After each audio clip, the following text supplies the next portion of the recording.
এরিস্টটলের theory of justice. এরিস্টটলের ন্যায়বিচার তত্ত্ব। এরিস্টটলের ন্যায়বিচার তত্ত্ব সম্পর্কে এখানে আলোচনা করা হবে। খুবই গুরুত্বপূর্ণ একটি টপিক। এরিস্টটলের ন্যায়বিচারের তত্ত্ব দুটি ভাগে বিভক্ত। একটা হচ্ছে ইউনিভার্সাল আর দ্বিতীয়টা হচ্ছে পার্টিকুলার।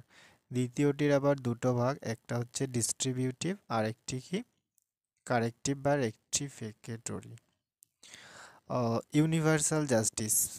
ইউনিভার্সাল জাস্টিস এটা এমন, এখানে আমাদের যা অ্যাপ্লিকেবল হবে সবার ক্ষেত্রে, পৃথিবীর তুমি যেখানেই বাস করো না কেন, মানে অ্যাজ এ হিউম্যান সবার ক্ষেত্রে আমাদের সেম। এক্সাম্পল সহকারে আমরা ধরে নিতে পারি যে রাস্তা যে ট্রাফিক সিগন্যাল যখন হয় সব গাড়িকে আমাদের এখানে থামতে হয়, আবার সেই রুলস রেগুলেশন অনুযায়ী চলতে হয়, তাই না? এটা হচ্ছে ইউনিভার্সাল জাস্টিস। এখন আমাদের এখানে প্রশ্ন আসতে পারে যে ইউনিভার্সাল জাস্টিসে যদি সবই হয়ে যায়, সবার ক্ষেত্রে অ্যাপ্লিকেবল হয়ে যায়, তাহলে এই পার্টিকুলার জাস্টিসের কি দরকার? বা পার্টিকুলার জাস্টিসের যে দুটো ভাগ, ডিস্ট্রিবিউটিভ আর হচ্ছে কি কারেক্টিভ, কেন দরকার?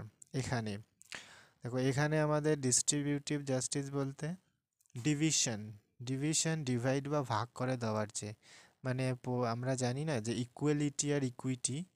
ইকুয়ালিটি মানে সমান করে দেওয়া, আর সমান করে দেওয়া দেখি, সেখানে আমরা দেখি না যে ছোট বড়, কিন্তু ইকুইটির ক্ষেত্রে আমরা সমান করে দেই। যেমন ধরো দুজন ব্যক্তি এ এবং বি, তো একেও যদি আমি এক প্লেট বিরিয়ানি দেই আর একেও যদি এক প্লেট বিরিয়ানি দেই, এখানে আমাদের যে ডিস্ট্রিবিউশন সেটা ঠিক হলো না। কেননা কি, ধরো এ একটু বেশি খায় আর বি একটু কম খায়, সেই হিসাবে আমাদের ইকুয়ালিটিটা হলো না। এর জন্য কি, আমাদের যে যে যতটুকু পরিমাণ খেতে পারে তাকে ততটুকু দেওয়া উচিত, সেখানেই আমাদের ইকুইটি হবে, তাহলে আমাদের জাস্টিস হবে। এরপরে এই এটা এটা কি লিস্ট দেখে, কোয়ালিটি দেখে, মেরিট দেখে আমরা যেটা ডিভিশন করি। যেমন ক্লাসে দুজন ফার্স্ট হলে দুজনকেই আমাদের ফার্স্ট পজিশনের যে পুরস্কার বা মেডেল দেওয়া উচিত, ডিস্ট্রিবিউটিভ।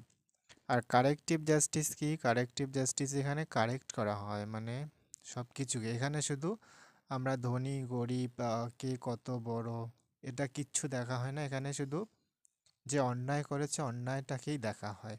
অন্যায় দেখে এখানে আমাদের কারেক্ট করা হয়, জাস্ট করা হয়, জাস্টিস করা হয়, ন্যায় বিচার দেওয়া হয় মানুষকে। এটাই হচ্ছে কারেক্টিভ জাস্টিস। আশা করি বুঝতে পেরেছ।